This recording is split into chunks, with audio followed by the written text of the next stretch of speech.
হরে কৃষ্ণ বন্ধুরা, আজকে সকাল থেকে ব্লগটি শুরু করছি। তো সকালের মঙ্গল আরতি হচ্ছে। এই হচ্ছে আমাদের বাড়ির সিংহাসন।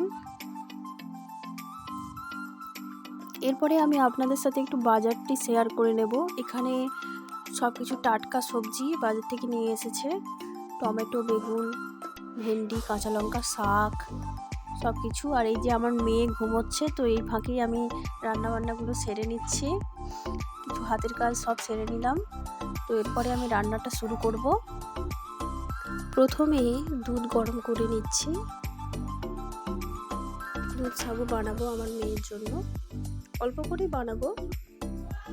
ব্যাস এরপরে আমি গ্রেট করে নেব গুড়, কারণ আমি ওর খাবারে এখনো পর্যন্ত চিনি ইউজ করি না। আমি গুড় দিয়েই সব কিছুটা বানাই। ভগবানকে ভোগ নিবেদন করে দিয়েছি। এই যে ঘুম থেকে উঠে নৃত্য করছে। তো ওকে খাইয়ে দেওয়ার পরে আমি এখানে কিছু ড্রাই ফ্রুটস রোস্ট করে নিয়েছিলাম, এটিকে পাউডার করে নেব। ব্যাস এরপরে একটু পরোটা ভেজে নিচ্ছি ব্রেকফাস্টের জন্য। তারপর আমি শাকগুলোকে বেছে নিলাম, মশলা বেটে নিলাম। একা হাতেই সব করতে হয় তো। ব্যাস এখানে অন্ন বসিয়ে দিয়েছি। এই হচ্ছে খামা আলুর সবজি।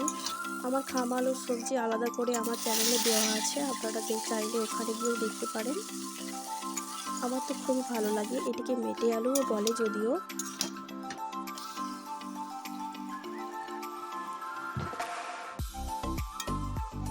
মেটে আলুর সবজিটি হয়ে গেছে। এরপরে আমি গিমে শাক, আমাদের এলাকায় তো গিমে শাক বলে, আপনাদের ওখানে কি বলে কমেন্ট করে জানাবেন। এটি খেতে একটু তিতো লাগে, কিন্তু খেতে আমার খুবই ভালো লাগে। ব্যাস সব রান্না কমপ্লিট। এখানে আমি ভোগের থালি সাজিয়ে নিলাম এবং ভোগ নিবেদনের পরে আরতি করে নিচ্ছি। আপনারা ভোগ দর্শন করুন, কারণ ভোগ দর্শনে দুর্ভোগ কাটে।